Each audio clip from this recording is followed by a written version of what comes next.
大家好，欢迎来到韩舍食语。今天我们来做皮薄酥脆、馅料咸香的韭菜盒子。需要用到中筋面粉200克、盐2克，用85度左右温水120毫升分次加入。面粉吸水量不同，用水量应适当调整。和成适中偏软的面团，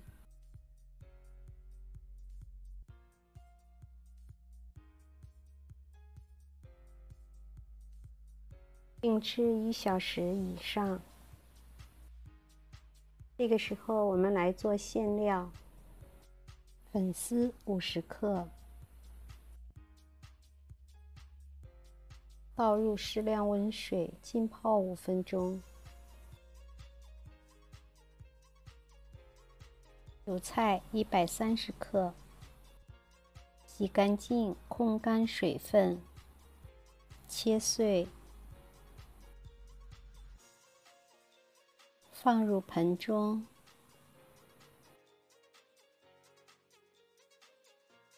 加入20克麻油，翻拌均匀，锁住韭菜的水分。3粒鸡蛋，加入少许的盐，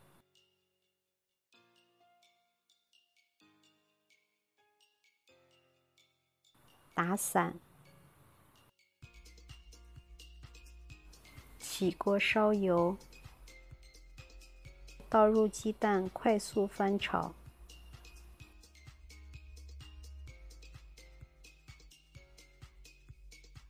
压碎，放凉备用。生姜5克，切碎，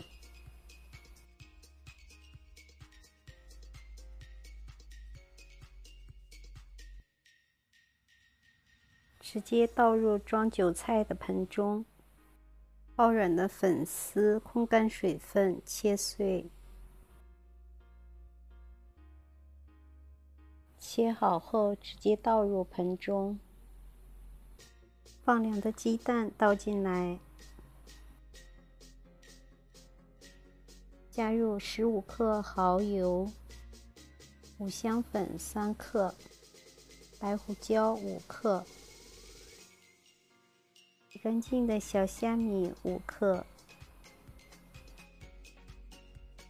最后加入2克盐，翻拌均匀备用。面板上撒些干面粉，拿出醒好的面团，充分揉搓光滑。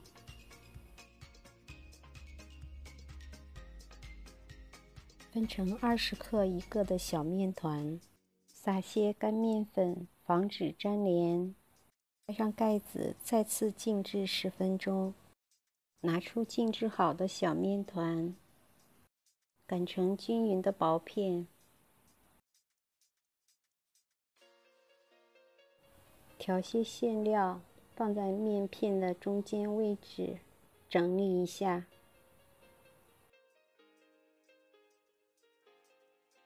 双手合十，把面片对折起来。从一头开始，把边缘捏紧，再从头开始捏出花边。同样的方法包完全部。平底锅预热，倒入适量的油，捏口朝下摆放，煎2分钟，定型后翻面，全程中小火烙制，两面金黄就可以了。这样皮薄酥脆、馅料咸香的韭菜盒子就做好了。谢谢观看，我们下期再见。